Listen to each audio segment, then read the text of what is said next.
Speaking of mountains, let's talk a little bit about Rings of Power real quick before we get back into super chats.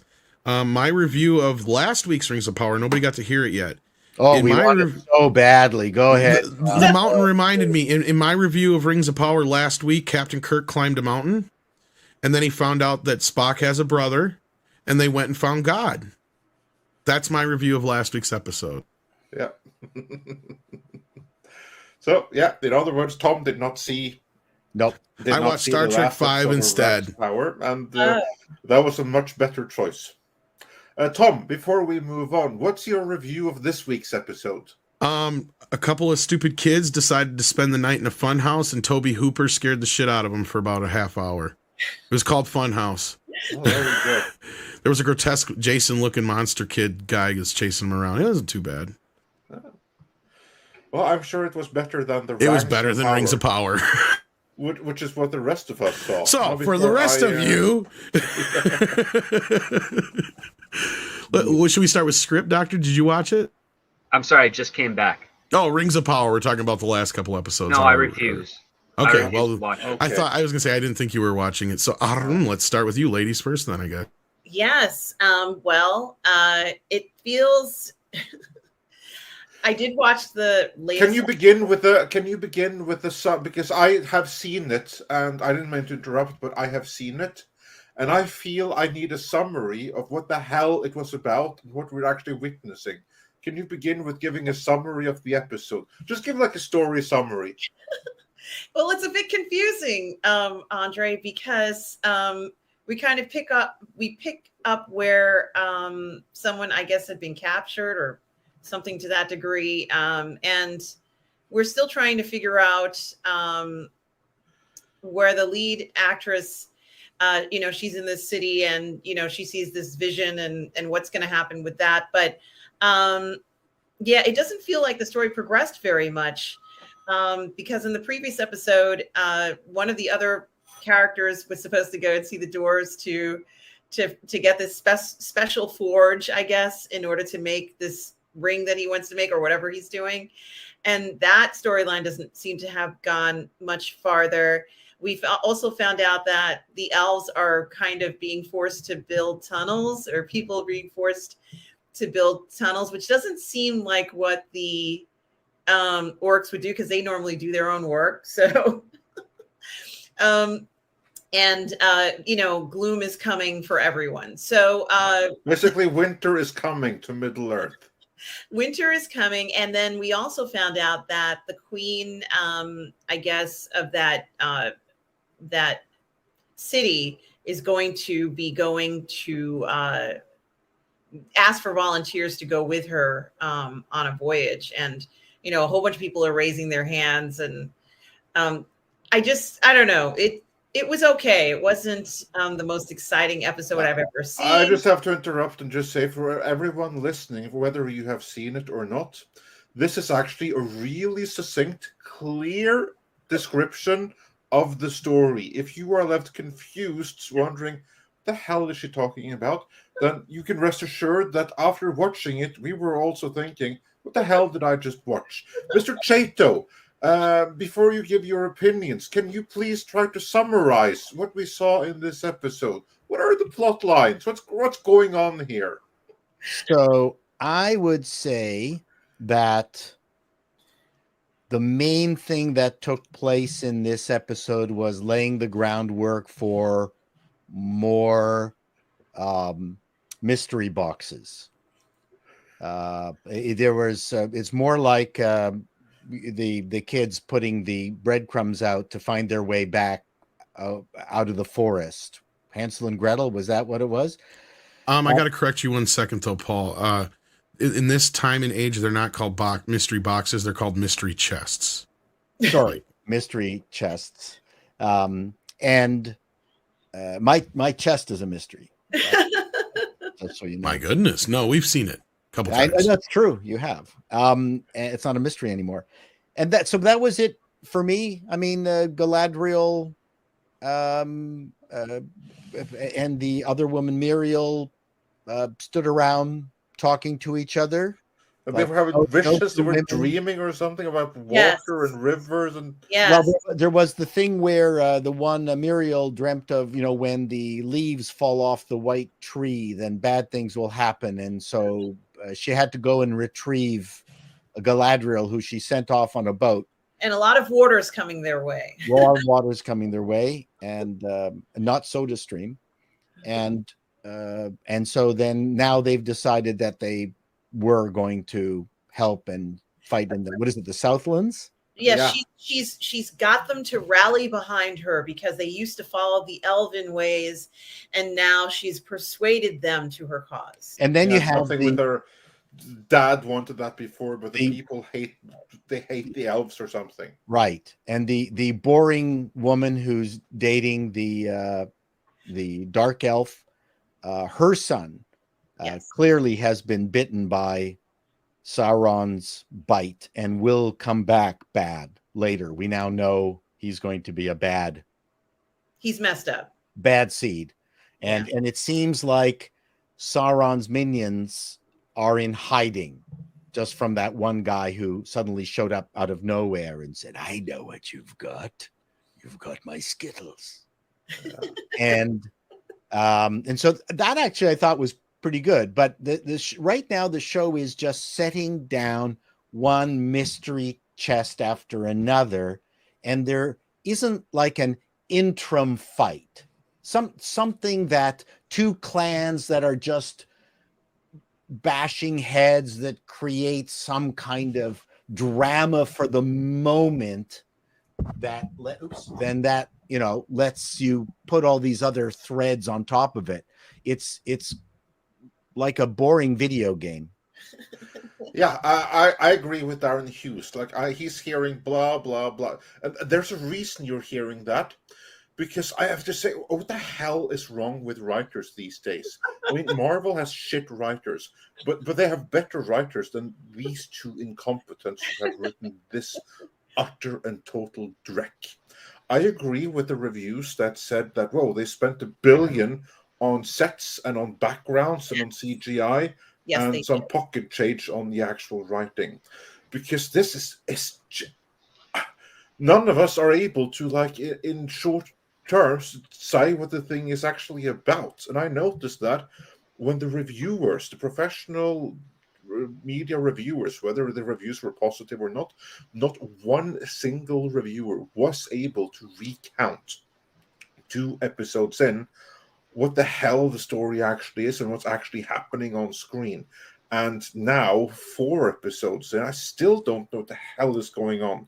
And also, the dwarf wife is very upset with her husband. She doesn't believe that that's how he met that elf. She thinks there's something very bad or whatever it is. So she has to double question him. Well, I don't believe that that's how you met my husband. I don't believe it. So no, she's waiting for him to say no. That's true. We went and we saw we went to this fine elvish strip club. That's where we. Right. Have you ever been to an airport washroom? Exactly.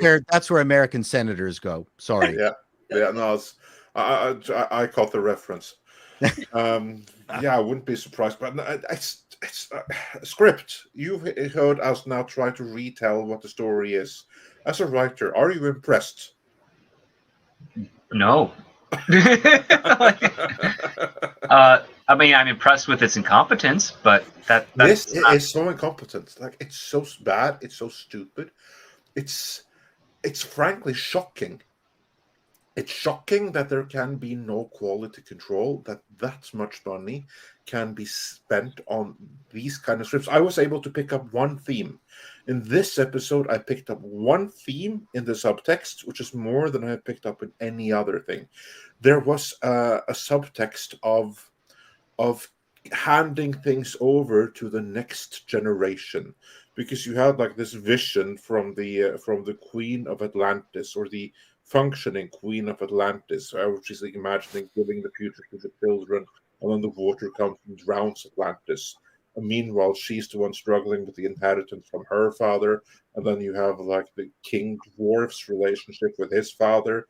So you had something resembling a theme there, but at the same time, these writers, they're not sharp enough to actually do something that resonates and matters, and we still don't know. Of course, you have to, because what I did as I watched this, I find that I have to constantly keep reminding myself that this is a character, and that's that character's motivation, and they are here because of this, and who the hell is that again? Wait, oh yeah, that's who. I have to go and remind myself as I watch it what's going on, just to be able to keep somewhat track of the storylines. And I have to say, I feel bad for Morfydd Clark because for two Yeah. reasons. One, she straddled with a really shit script that no one could elevate because she's written like the ultimate cat and soup, but it's still inconsistent. And she's dealing with the worst lines of dialogue I have ever seen. I mean, these lines of dialogue that she's been getting, they might as well have been written by George Lucas. Her scenes with Meryl were horrible, and They're and they're because just they are so poorly written, I'm sure that Morfydd Clark is a decent actress in her own right. But here, she's god awful. well. That's also, I think there's a direction issue too, because I think I mentioned it in a video where I felt that the women having to take the mantle on that male actors were carrying before, somehow the writers and or director feel that the women have to be even more stern, and it wrecks it. There is no there's no bonhomme. There's no moments of anger. There's no up and down in the tones of their voices as they talk about this stuff. There's no passing of the power ball back and forth. I'm trying to remember whether that's in the writing or not. But there's also just conveniences, writing conveniences, where the orcs killed every single one of the elves in the concentration camp at Stalag 17, except for the one guy, chose to keep him, and then the super bad elf that has been leading these orcs, which I'm not entirely certain what his backstory is entirely. He talked about it like bad parents or something like Or that, maybe he's the son of Sauron. or something. Or maybe But he's a young Saruman. Who the hell knows? and they let the our Don Lemon elf go just to go back and tell the humans to lay down their arms. Yeah. Like, okay, you were saving, so you can go back and tell people stuff, which I thought was pretty convenient. That happened? I forgot. And then the other thing that bothered me was Galadriel took out 4 Numenor soldiers in like 3 seconds, beat them up, stuck them in the jail, locked the jail, and then she asked Muriel for Numenor soldiers. I wouldn't want those soldiers. They suck. Like, she took 4 of them out, no problem. Well, she probably knows how superior she is. And she she'd take out 4 elves soldiers as well. Yeah, but why would she want these useless turds? I Because want it's real only people. one I of would her. have said, I was going to ask for the help of your soldiers, but boy, they suck. I'm gone. I'm out of here. I'm gonna No, go get she some real probably men who should can have help asked, me. I could use the help of like 4 more of me. You have some inherently superior ladies like me in here. That's right. But that's who I want. So, I will say once again, the show is serviceable. It's moving pieces ahead, which I'm happy about. Are they? So then it's all a question of choices and opinion.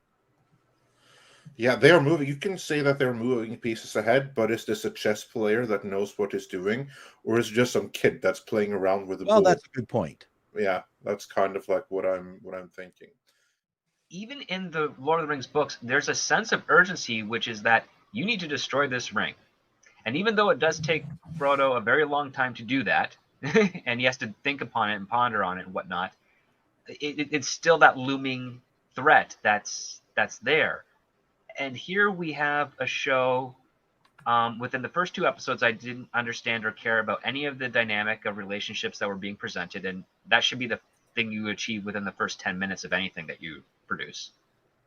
And I don't understand, like, I don't see what the plot is. You start like, the most interesting aspect is the fact that, oh, they had a fight with Sauron. Well, why wasn't the show about that? Correct. I was wondering that myself. It's like, no, we're going to talk about afterwards, and then we're going to follow Galadriel on a centuries-long journey to find Sauron again because he's in hiding, and the rest of the world expects that he's been defeated or is dead. And I'm like, that's not a story, because you haven't given any inclination as to why she's motivated by this, aside from the fact that it's her dead brother, but their entire culture doesn't accept, doesn't have a humanistic approach to that, because there's kind of a reincarnation aspect to it. And then on top of that, why is she the only one? Aren't there other elves that have died in battle that wouldn't their family members be on her side? Wouldn't there be this kind of like pocket army, crusaders, if you will, that wanted to do this and they'd be determined to achieve it at any cost? Yeah, that's a good point. Yeah, it would have been those conspiracy guys from X-Files should have joined her. Yeah, or like the lone gunman. She should have needed. She needed a fellowship. The show needed another fellowship. Well, right there's your fellowship right there. That's the script. No. Just yeah. I agree. I was thinking exactly the same thing. That if you're going to go all in on this conspiracy thing, as opposed to the Lord of the Rings and the Hobbit movies, which were quest movies, so that made life really, really easy for the writers. Yes. Not easy. Well, but at focus. least It made them focus. Yes, thank you. It gave them very, very clear focus. This is completely devoid of focus. And yeah, I agree with Script Doctor. I thought that the one charming Harfoot girl should have joined her, because that's what she believes for whatever reason. And it's just Xena, warrior princess, all over again as they traverse the countryside together, trying to bring in other people to believe in this story. I would have loved to have seen the two of them together talking to each other. Yeah. You can reconcile it to make it a very plausible thing, which is that the war with Sauron displaced that tribe of Harfoots, and now they're wanderers, and they don't like the fact that they're wanderers. They want to settle down, but they can't. Nice. And you have that one that's nice. like, I will join this new fellowship, because if we can get rid of them, we can finally find a place to plant roots. Yeah, and that kind of, I guess, would coincide better to what the hobbits actually are. Rather than them being wanderers because they're just gypsies, now they've got motivation why they're wanderers, and they're not happy about being wanderers because of the displacement.